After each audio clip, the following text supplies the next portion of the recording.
Welcome, dear viewers. For more exciting stories, don't forget to subscribe to the channel and like it. Pour yourself a coffee, relax, take a deep breath, and let's get started. I wasn't supposed to access that file. I know how that sounds. Paranoid, self-important. But I'm not trying to sensationalize anything. I've had 23 years in federal science programs. I know the difference between a corrupted database entry and an intentional erasure. What I saw wasn't a glitch. It was a glimpse into something buried with surgical precision.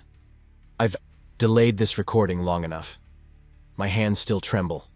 Not out of fear, not anymore, but because of what's still leaking into the edges of my thoughts. The mnemosine isn't working the way it should. The dreams are still here. They're sharper now, more symmetrical. My name is Dr. Alan Miles. I'm a senior exogeologist under contract with NASA's Research Subsurface Program.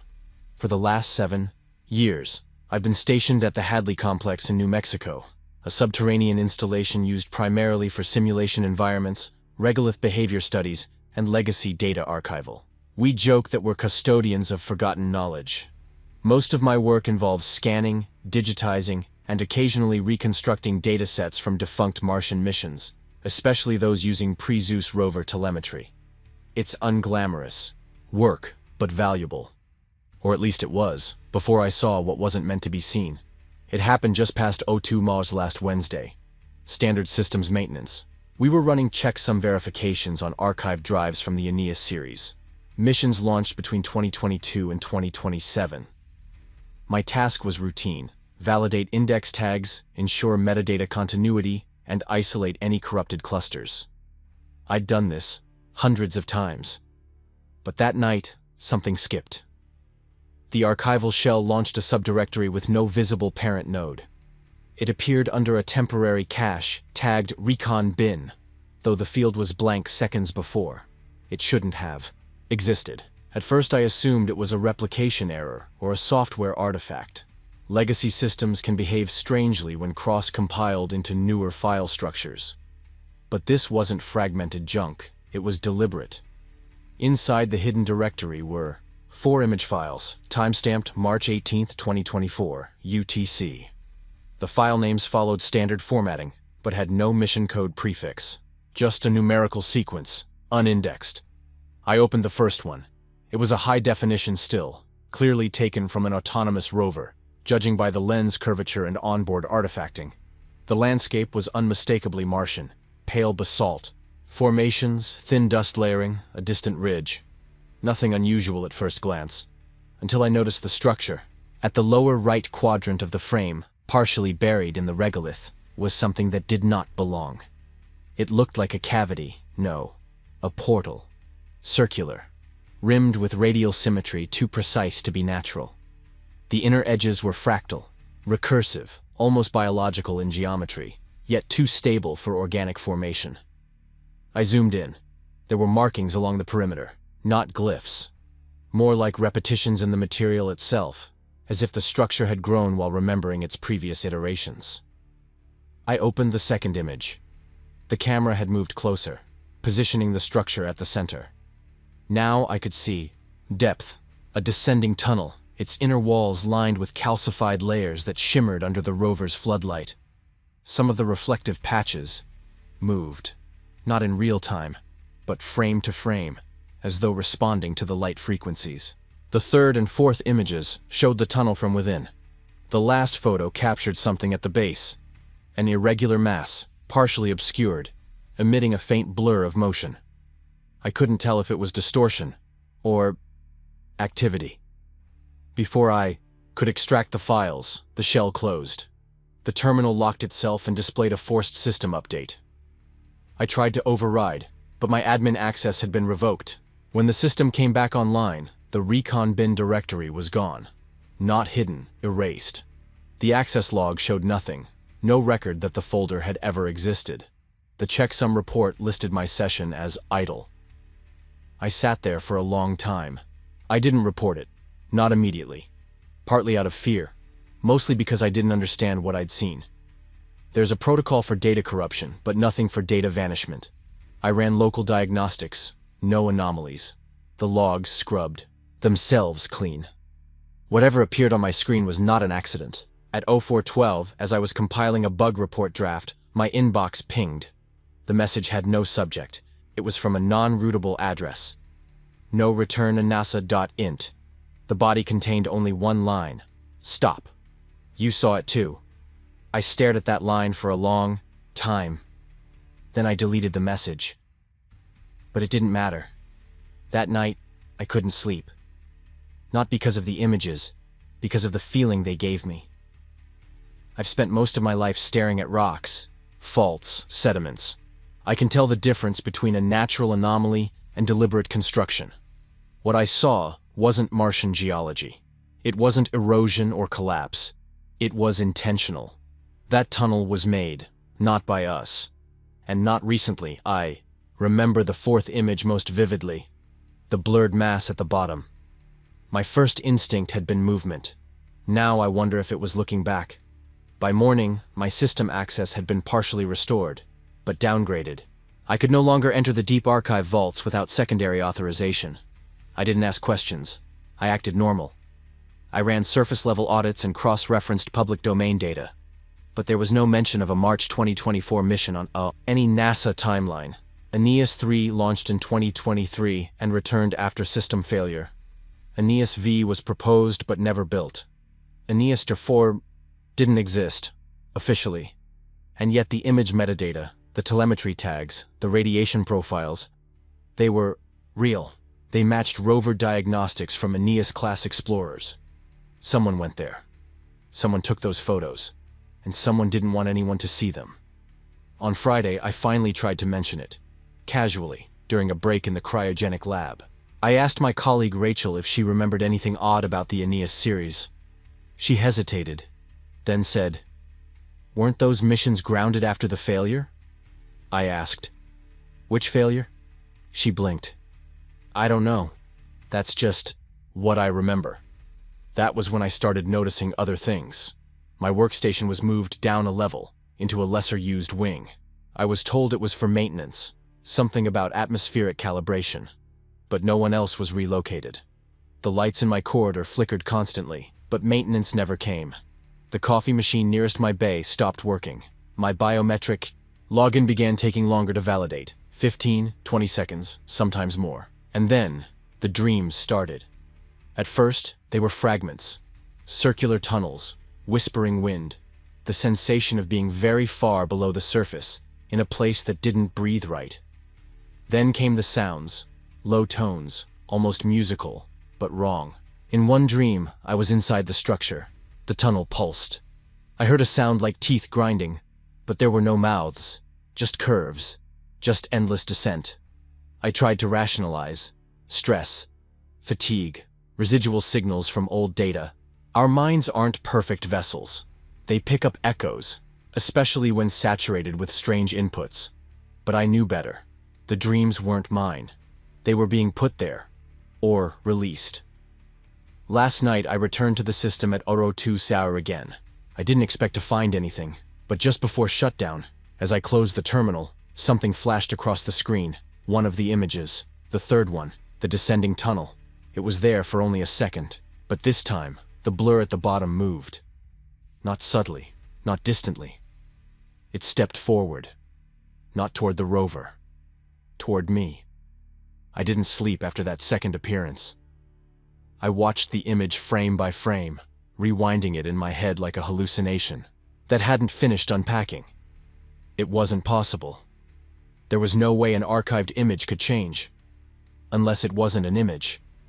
Unless it never had been.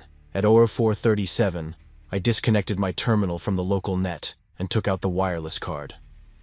I'm not a paranoid man. I've sat through enough classified briefings to know when something's watching and when something's being watched. That moment was neither. It was listening. That day I requested sick leave. The response came back 30 minutes later. Denied. No explanation. Just a note from HR.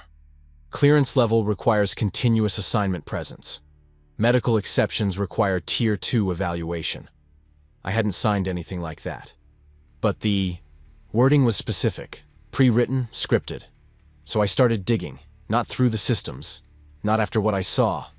I went analog. Hard copies, physical archives, maintenance logs. There's an old terminal in storage B17 that still has a direct line to the off-grid data mirrors from before the 2030 restructuring. Most of it's junk.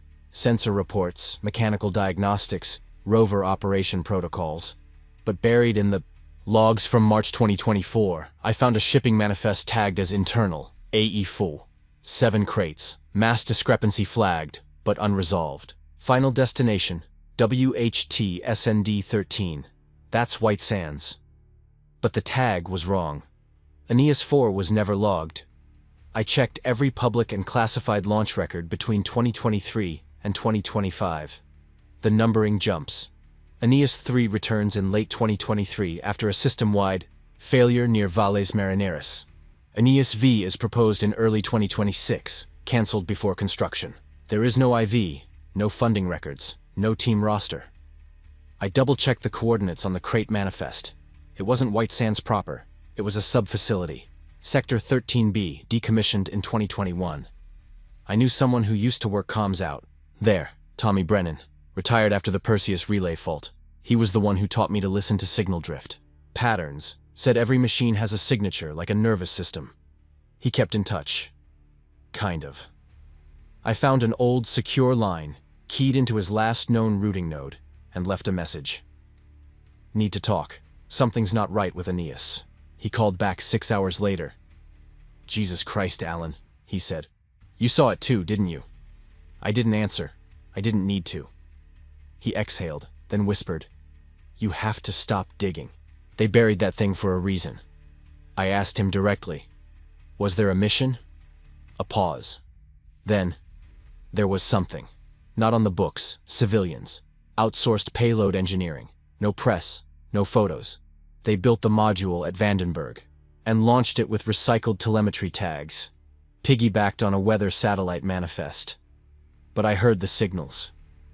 What signals? The ones that didn't echo right. They weren't bouncing off rock, Alan. They were reverberating from inside. The delay pattern kept shifting like the surface was changing shape. Adaptive geometry. They called it Charybdis Protocol. That caught me. Charybdis. That wasn't a standard op. I'd heard the term in passing. Deep black designation, used only for containment class anomalies. The kind where data isn't just classified. It's cognitively sequestered. Only a handful of people even knew the name. I wasn't supposed to be one of them. What did they find? I asked. I don't know, Brennan said. But it found them first. The line cut. No click. Just stopped. I stared at the silent screen for nearly a minute, then opened my terminal and recompiled the local system logs. Deep indexing. I bypassed the access controls with a decoy login string I wrote during a simulation. Test 2 years ago. It wasn't perfect, but it held. That's when I found the audio file. It wasn't listed in any directory, just hidden in the packet structure of a telemetry stream from March 17, 2024. That's 1 day before the image timestamps. It was 16 minutes and 9 seconds long. I don't remember hitting play. The first 3 minutes were static. Then a burst of tone. Sharp, clean, low frequency. Underneath, a voice, male, shaky. This is Fowley, Module 3B. Signal is not bouncing. Repeating, not bouncing. It's folding. We don't... A crack of interference. Then another voice, female, whispering. The whisper wasn't part of the same recording. It overlapped. It breathed into my headphones. And it said my full name. I ripped the headphones off. My skin was cold. I rewound the file, isolated the waveform, boosted the amplitude, applied a filter sweep. The voice wasn't in the primary channel. It was embedded in the noise floor, under the static. Anomalous insertion. No metadata, no signature. It shouldn't have been there. And it shouldn't have known my name. I ran a cognitive resilience test, baseline memory check, linguistic stability, mirror recall. Results came back inconsistent. My handwriting samples from last week were subtly different.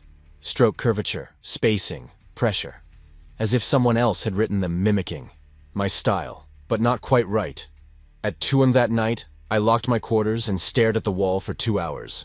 Just stared. I couldn't stop seeing the tunnel. Not the image, the shape of it. The way it curved inward, not spatially but cognitively. Like it wasn't just a place, but an idea. And that idea was still growing. The next morning, I was called to the medical wing. Routine psych review. They'd never done one before, not like this. The new physician was someone I hadn't met. Dr. Elaine Fletcher. Pale, thin, unsettlingly calm. She didn't ask standard questions. No memory checks, no mood ratings. She just looked at me and said, "It's normal to dream of eyes that don't blink." My stomach tightened. I hadn't told anyone about the dream. "You've been experiencing distortions," she continued, voice even. "Images that move, sounds in the static, a sense that something is occupying non-local space." I didn't respond. "Don't worry," she said. "Most people forget eventually. That's what the medication is for." "What medication?" I asked. Fletcher smiled. "We've already started." That's when I understood. It wasn't about suppression, it was about dilution. They weren't erasing memories, they were thinning them, turning them into fog. I left the medical wing and went straight to my lab. My access card failed, terminal locked, personal files deleted. Every project I'd ever logged, gone. Even my name was missing from the internal directory. I wasn't even a ghost in the system. I was a blank. Later that day, I saw Rachel again in the main corridor. I tried to speak to her, to ask if she remembered anything unusual, but she looked at me like I was a stranger. "Do I know you?" she asked. I said nothing. That night, I searched my quarters for anything personal. Notes, journals, messages, all gone. The only thing left was a single printout I don't remember making, a still image from the tunnel. Only it wasn't the same. This time there was something at the edge of the frame, a shadow. Something standing upright but wrong in proportion. No face, no movement, just presence. The next day, I filed a formal anomaly report. It was never logged. Instead, I received an official notice, reassignment pending, location, undisclosed. Duration, indefinite. I asked Lang, my supervisor, what was going on. She looked at me without blinking and said, "You were reactivated too early. That's our mistake. I'd request a transfer, Alan. Preferably Antarctica. Somewhere. Quiet. Before it's too late." "Too late for what?" "For it to remember your shape." I didn't sleep that night. I didn't dream. But when I woke, the door to my room was open. The lights were on. And the speakers, unused for months, were humming. Very softly. Repeating my name. There was a time I believed in clean thresholds. Clear, borders between data and delusion, science and paranoia, the measurable and the imagined. That time is gone. I didn't report the voice from the speakers. There would have been no point. If Lang was right, and I'm increasingly certain she was, then anything I said would be categorized, diluted, folded back into whatever protocol governs people like me now. People exposed to it. And what was it really? That's the question that kept pacing inside my skull as I descended into storage D level that morning. The silence there feels artificial, overcompensated, too perfect. That's where I found the last set of uncorrupted physical backups from 2024. One set was marked in pencil. AE for uplink mirror. Do not migrate. The moment I picked it up, I felt that same pressure behind the eyes. Not pain. Something colder, like standing too close to vacuum. I isolated the drive in a Faraday shell before accessing it. No network, no telemetry sync. Just raw optical data from the surface transmission of the unlogged mission. And then, I saw the mission itself. Not rumors, not traces, full audiovisual from Aeneas 4, or at least what remained of it.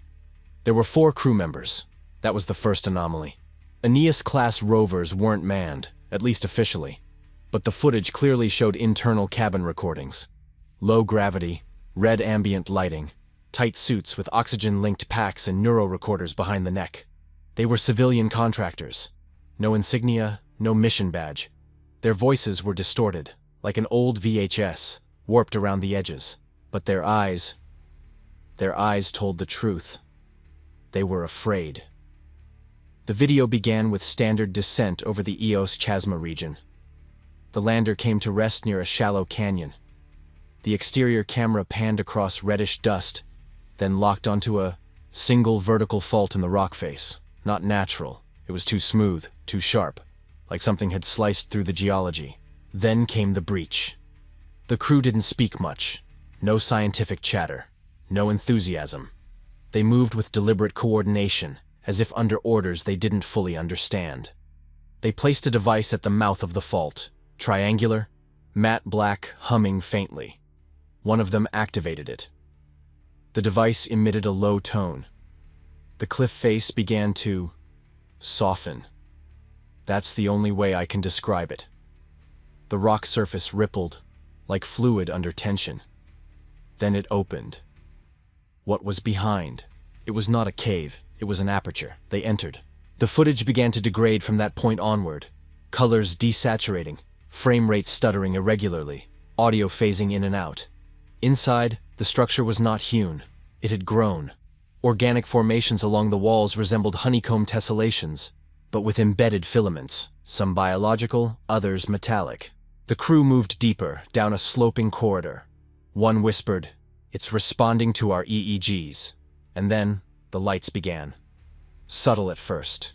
Tiny glows, like bioluminescent nodes. But as the crew descended, they grew brighter, forming patterns. Spirals, fractals. At one point, the lights aligned into something that looked like language, but not written. Something performed, like syntax made from motion and shape. The video shook. The recording timestamp skipped forward by 7 minutes. When it resumed, one of the crew members was gone. No mention, no search. The others just kept walking, paused the footage and replayed the previous segments, frame by frame. He didn't wander off. He vanished between frames. One instant there, the next, gone. No motion blur, no trail. As if he'd been removed from the event itself. I kept watching. The corridor eventually widened into a chamber, enormous, hexagonal, breathing with dim pulses of light. At the center stood a structure, perhaps 10 feet tall, covered in mirrored plates, each reflecting a different version of the room. None of the reflections included the crew. Then, the final log entry. The camera turned toward one of the surviving crew members who stared directly into the lens. Her voice was calm, detached. "We thought it was buried, that we could cap it. It was never buried. We were the ones beneath it, the whole time. And now it remembers us, one by one." The screen turned black. No data after that. I backed away from the drive. I remember my knees giving slightly, like the floor had softened. I must have stood there for a long time. Something about that last sentence had a strange resonance. It was the pronouns. We were beneath it. Not metaphor. Spatial. The implication chilled me. We hadn't uncovered something alien on Mars. We had entered its territory. Or worse, its memory. I needed confirmation. Something verifiable outside the data. I reached out to Tommy Brennan again. His node was offline. I used a legacy routing table to ping every device ever linked to his credentials, including retired comm units. One of them answered, an old mobile relay tagged TB Red 13, pinging from outside the New Mexico exclusion perimeter. It transmitted one thing, a GPS coordinate. Latitude 32.3847. Longitude 106.4938. It pointed to an abandoned monitoring station near White Sands. No official records remain for that sector, so I went. Left the Hadley complex under pretense of routine atmospheric survey. They barely checked my clearance. The roads blurred as I drove. Time felt strange. Too fast and too slow. When I arrived, the structure was smaller than I expected. Half collapsed. Scorched metal exterior, sand creeping through shattered vents. But inside, Tommy Brennan was waiting. He looked different. Paler, thinner, but not starved. Emptied. like something had carved away the inside of him while leaving the surface, untouched. He didn't say hello, he just said, "It's not in the rock anymore." I asked what he meant. "It's in the feedback, the loops. Once you hear it, once it learns your pattern, it reconstructs." I tried to ask what it was, but he shook his head. "You don't understand. We created the boundary, the edge of what could be known, and it was waiting, just outside that limit. It is the limit. Every time we mapped more of the cosmos, we opened more of it. We fed it." He coughed. A thin trickle of blood slipped from his nose. I noticed a device on the table beside him, an old signal analyzer, running an endless loop. The display showed a waveform repeating every 17 seconds, except the waveform was changing, evolving. Not noise, not signal. It was speaking. I leaned closer. The pattern shifted as I moved, reacting. My heartbeat synced to the pulses, involuntarily. I felt the rhythm in my bones. Tommy whispered, "You think you're hearing it, but it's actually listening. To you. That's how it enters." I pulled back. "You need to destroy this," I said. He laughed quietly. "You can't destroy a thought, especially not one that's older than memory. You can only stop thinking it." I turned toward the door. "Wait," he said. "Before you go, what's the last thing you remember seeing in your dreams?" I hesitated. "The tunnel. The light." He nodded. "That's not a dream, Alan. That's its mouth. And you're already inside." I left without another word. I didn't sleep that night. Back at the complex, Lang didn't mention my absence. Neither did the system logs. It was as if I'd never left. But that morning, something changed. I entered my lab and found a printed photo on my terminal. It was one of the frames from the Aeneas 4 video, the chamber with the mirrored structure. But now, in one of the mirrors, I saw my own reflection, wearing the same clothes I had on that moment, looking directly into the lens, and smiling. I locked the lab door behind me and pulled the blinds shut, though I knew it made no difference. Privacy was a fiction here, especially now. The walls had ears, and some of them weren't metaphorical. I stared at the photo for 15 minutes without touching it. The ink had smudged slightly near the bottom, as if someone's fingers had trembled while placing it. The reflection, my reflection, was undeniably accurate. Same jacket, same minor tear near the collar, same scar beneath the right eye. The smile was wrong, though. I don't smile like that. It wasn't expression, it was mimicry, like something imitating what it thought a human smile looked like. And the worst part, I didn't remember being in that chamber, but part of me recognized it. Not intellectually, not visually, bodily, like a scar under the skin that tingles before the weather shifts.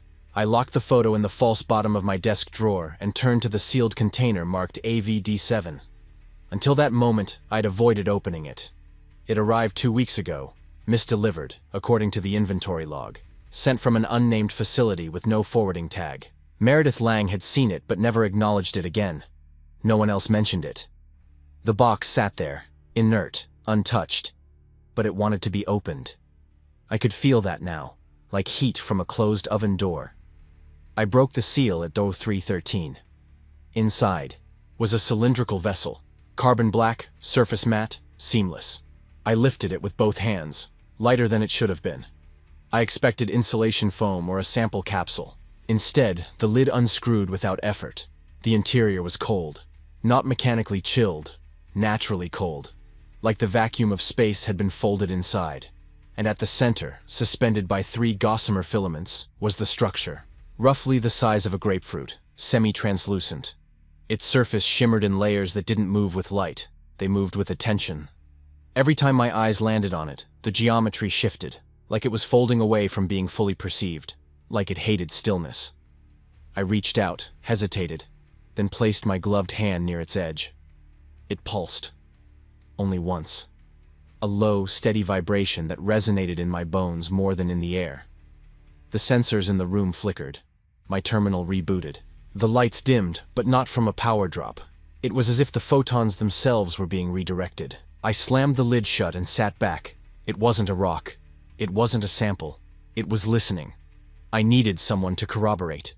someone with domain expertise beyond my own. So I called Dr. Karen Mizrahi, linguistics, MIT. She'd done contract work on symbolic systems and deep space signal analysis. Not government cleared anymore, but that could work in my favor. She owed me a favor. One paper I'd ghost reviewed for her in 2031. I told her I had something anomalous. Possibly self-altering under observation, I said. Her answer was immediate. Where and when? She arrived 2 days later. I brought her in under the pretense of an archive audit. Badge spoofing isn't hard when no one wants to see what you're doing. When she saw the object, her face went pale. "Do you have a name for this?" she asked. "No." "Good. Don't give it one." She circled it, eyes narrowed, then pulled a portable spectrometer from her bag. The data it returned made her visibly recoil. "It's not reflecting light," she whispered. "It's delaying it." I asked her to explain. "The photons hit it, but the scatter pattern isn't real time. It's lagging, adjusting based on who's watching. It's anticipatory." She ran a second test, sonic mapping, sent pulses from a handheld emitter and watched the feedback. "It's not an object," she said finally. "It's a syntax." "What kind?" "Not human, not even linguistic, in the traditional sense. It's recursive, non-linear, like a sentence that rewrites itself as you read it." Her hands were trembling now. "Alan," she said quietly, "this thing doesn't just receive information. It responds. And it's starting to mimic us." I asked her what that meant. She said nothing. Just packed her gear, left the lab, and told me to burn everything. She didn't answer my calls after that. 2 days later, her office at MIT was cleared out. Her university email returned a 404. No forwarding information, no obituary, just absence. That's when I started hearing my own voice in the lab. Not echoes, not hallucinations. Recordings. Instruments capturing low-frequency phrases that matched my vocal profile. But I hadn't said them, and they weren't quotes. They were predictions. Sentences I hadn't spoken yet. One recording played back, on loop. "You're not going to remember this correctly." It was right. By the end of that week, I began misplacing time. Moments where I found myself mid-task without remembering the start. Notes I didn't recall writing in my own shorthand. One said, "Do not translate." But the symbols kept showing up. First on screensavers, then on lab reports, then inside the margins of a folder I hadn't opened in years. Not drawings, instructions. I couldn't read them, but I understood them, like hearing music in a dream that feels familiar, though you've never heard it before. On the 8th day, I ran an experiment. I isolated the object, fed it randomized, tonal patterns. Audio signals based on non-human linguistic forms. Whale songs, bat echolocation, encrypted binary pulses. It didn't react. Then I fed it something else. My own voice. A reading from an old journal entry. Emotional. Vulnerable. It pulsed again, but this time it responded in kind. The lights in the room dimmed, and my voice came back to me. Warped. Distant. As if played from the bottom of a deep well. Only it wasn't my voice anymore. It was becoming me. I shut down the system, removed the sample, stored it in a vacuum case surrounded by 6 inches of lead and foam. It didn't help. That night, it appeared again, in a dream, except not as itself. It came as my father. He died 12 years ago, but I saw him clearly, sitting in the observation chair across from my bunk. He looked up, smiled, and said, "You brought it back with you." I screamed, awake. My hands were covered in writing, not ink, scratched into the skin. Symbols. I wore gloves to work after that. Lang hasn't spoken to me since I submitted the false report. She knows I'm lying, but she's not trying to stop me anymore. That's worse. That means I'm past the point of recovery. They want to contain me now, like they tried to contain the object, but it's too late. I reviewed the Aeneas Fur footage again, frame by frame, looking for what I'd missed, and there it was. In the final frame, before the feed cuts, a reflection in the mirrored structure's plates, a control room, Earth standard, and standing in it, watching the footage, was me, older, tired, eyes hollow. Watching myself, watching the object. That's when I understood. This thing doesn't occupy space, it occupies sequence. It moves through thought, not distance. Every time we look at it, it remembers us better. And when it remembers enough, it becomes. It doesn't travel, it resonates. And now it's inside the system, not just the lab. Me. And maybe you too. If you're hearing this, if you're reading these words, if you understand them, then it's already listening to you, and it's smiling. I received the encrypted message just after 2 a.m. No sender, no header, only coordinates and a single line of text. It didn't. Stay buried. Latitude and longitude pointed to a decommissioned relay outpost northeast of White Sands, Sector 13B. It hadn't been in operation since before the agency restructured in 2029, when they quietly gutted every facility tied to deep core transmissions and quantum echo retrieval. I knew immediately who had sent it. Tommy Brennan was still alive. Barely. I arrived at the site just after sunrise. The desert was gray and silent, the relay tower skeletal against the sky. The facility had no remaining power. Sand had intruded through the corners of the structure, the walls pitted by wind and time. Inside, the main room was colder than it should have been, like something was absorbing the ambient heat. And there he was. Brennan sat in the back room on a folding chair, surrounded by outdated signal equipment. Oscilloscopes, spectrum analyzers. A low, constant tone thrummed through the speakers, subaudible, like a pressure wave sitting just below perception. He looked at me without blinking. You shouldn't have come. He was thinner than before. Hair whiter, skin paper-thin, but his eyes were the same. Alert. Aware. Maybe more aware than I wanted. I saw the footage, I said. Aeneas Full, the tunnel. The thing at the bottom. He didn't flinch. Just nodded. Slowly.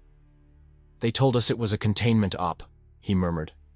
Said we were sealing a geothermal fault that had started leaking strange readings. We believed them. You always believe them the first time. What was it, Tommy? His hand twitched. Then he motioned toward a small monitor, rigged to an analog receiver. The screen flickered. An ugly green waveform looped in a repeating spiral. We called it resonance drift, he said. The signal that came back from inside that chamber. It changed every time we tried to record it. Not just corruption, adaptation. It mirrored our equipment, mimicked our commands. Eventually, it started sending new data. New. Sequences we never input. Words we never taught it. Phrases that shouldn't exist. I stared at the monitor. The waveform looped again. It doesn't speak in language, he whispered. It learns through identity, through repetition, through memory. I felt cold. Not physically, inwardly. Like something was being pulled out of me. Alan, he said. It was never about Mars. That's just where we found the breach. But this thing, it's not spatial. It's conceptual. The tunnel wasn't a place. It was a metaphor written in architecture. It lets itself be found.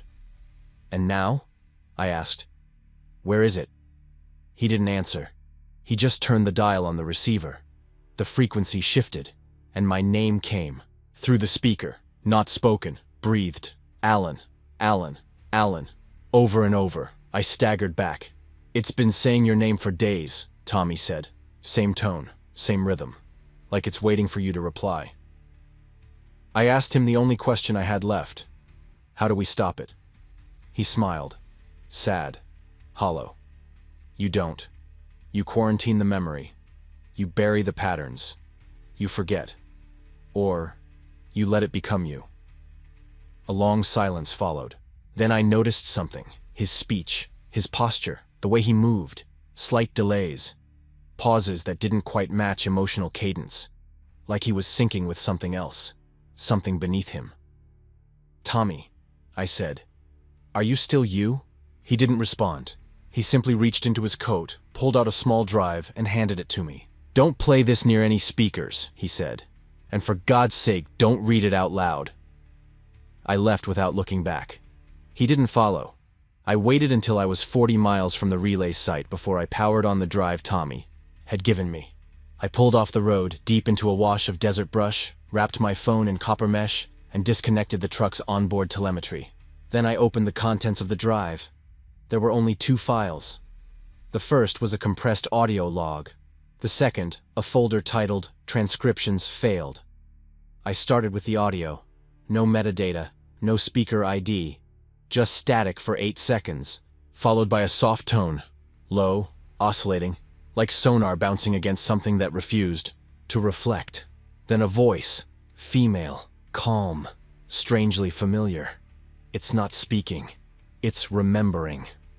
A second voice joined, Tommy's. We tried to define it by syntax. We thought if we could name its parts, we could understand its whole. Then a sound, low and wet, like something dragging across metal.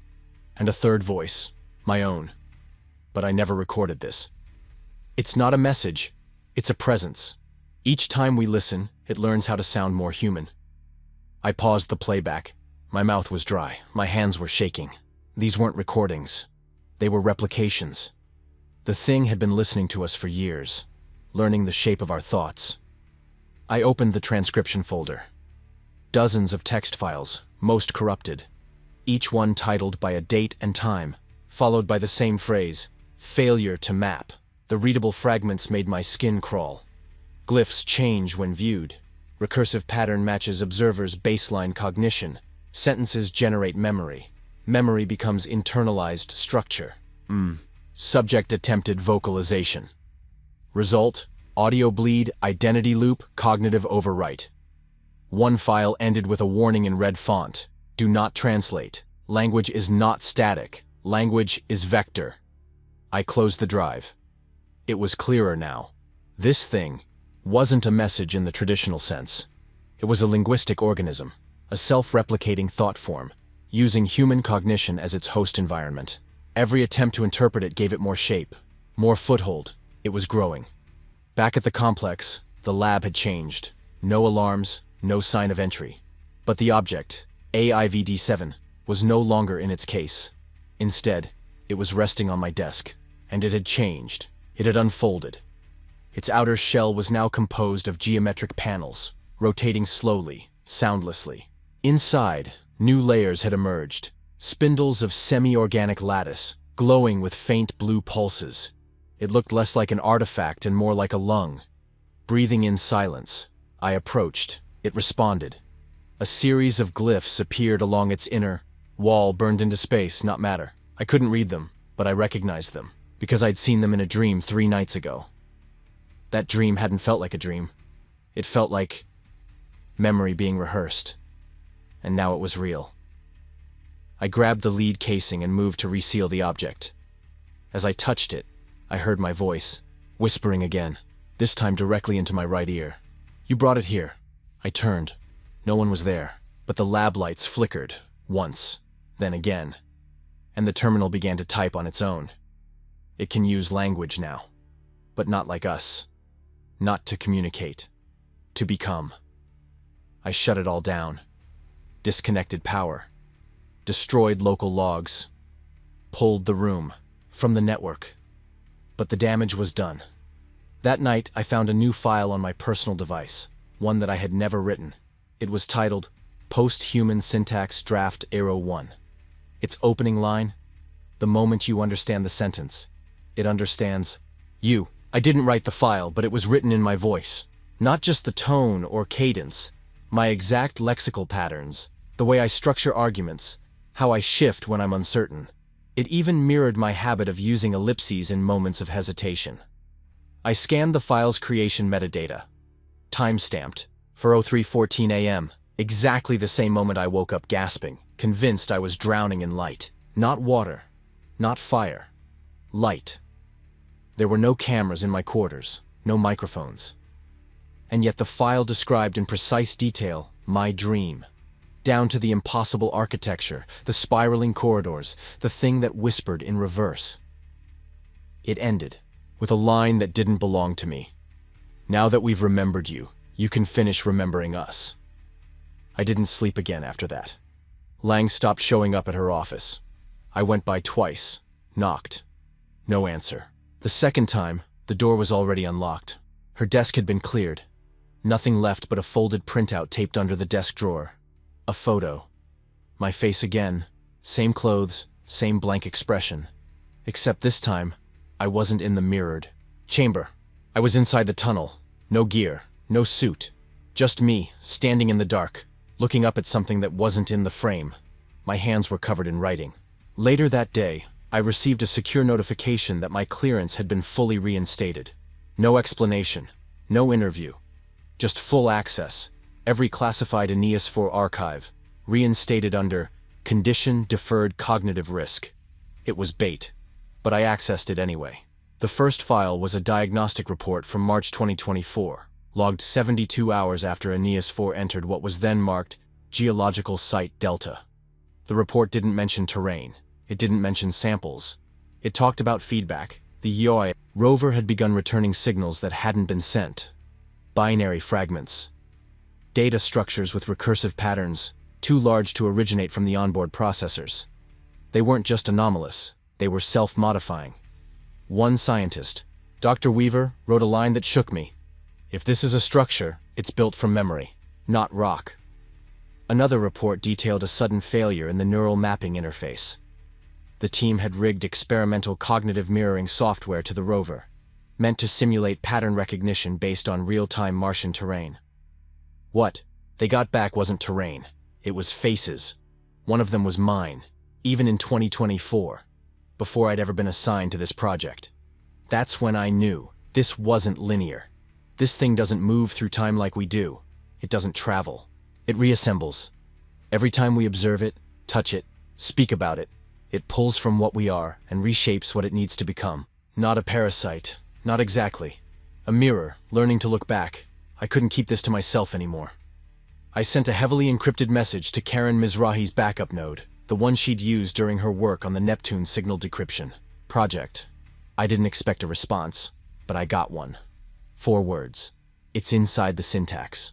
No punctuation, no signature. Just that. I checked the lab again. The object was gone. In its place, a single printed page sat on my desk. Typed in my own format, my line spacing, my phrasing. We didn't find it. It finished finding us. The signal wasn't received. It was remembered. And then, why do you think mirrors can't look away? I don't remember leaving the lab, but I woke up in my quarters, light spilling across my face, and the last sentence repeating in my head in my own voice, only it wasn't repeating in my head. It was coming from the speakers. They told me I'd requested reassignment. The voice on the call was calm, familiar. Not robotic, worse, rehearsed. It said I'd submitted a formal request for voluntary relocation to Facility Oubliette, a cognitive decontamination site in the Arctic Circle. I don't remember doing that. I don't remember much from the last 48 hours, except the sensation that my thoughts are no longer entirely mine. Facility Oubliette wasn't on any official map, but I'd heard whispers, rumors from the old Cassini psychological protocols about places where personnel with exposure to non-compatible patterns were sent to unlearn, places with no mirrors, no written language, and no reflective surfaces. Places where forgetting isn't therapy, it's containment. I tried to resist, but by the time I stepped off the transport plane, I was already doubting my own chronology. Dates bent, faces slipped, time bled at the edges. They took my name when I arrived. Literally. The intake officer scanned my ID badge and shook her head. No record of that designation, she said. You'll be reindexed. Rindexed. I tried to object. She handed me a clipboard. On it, the name Dr. Alan Miles had been crossed out, replaced with a number, subject 6H21. You'll be given language reintegration sessions starting tomorrow, she said. What are we forgetting? I asked. She looked at me with genuine pity. Syntax, she said. The dangerous kind. My room was cold. The lights never turned off, and the speakers embedded in the walls played white noise layered with barely audible fragments, snippets of forgotten speech, things I think I may have once said or heard or dreamed. I stopped trusting my own voice. I asked the man in the room beside mine what he was in for. He smiled, too widely, then whispered, I wrote something that wrote me back. That night, I woke with my mouth moving, No sound. Just motion. Repeating the same word over and over. I don't know what it meant. I wrote it on the wall with my fingertip, though. No ink came out. By morning, it was gone. Erased. Not cleaned. One of the staff found me sitting in the hallway, staring at the floor. She said I'd been speaking in recursive loops. Like you were trying to make your own sentence collapse, she said. I asked her why they hadn't just killed the project. Her face changed. I don't think it was ever a project, she said. I think it was a door. I haven't seen her since. Today, I received a new file on the tablet they gave me. There's no network here, no internet, no drives. But the file appeared anyway, titled simply, Echo 0. It contains one sentence. If you're reading this, then it remembers you too. There's a mirror in this room now. They said it was for observation, but every time I look into it, I'm not looking back. Or maybe I am. But only from something else's memory. Something that never wanted to be buried. Something that waits, patiently, for language to shape it. For us to give it meaning. And now, I think, I may be what it needed all along. Or maybe, I always was. I don't know if I'm still me. But I remember just enough to leave this behind. If you've made it this far, don't speak its name. Don't try to understand. Understanding is how it enters. And once it speaks in your voice, it never stops.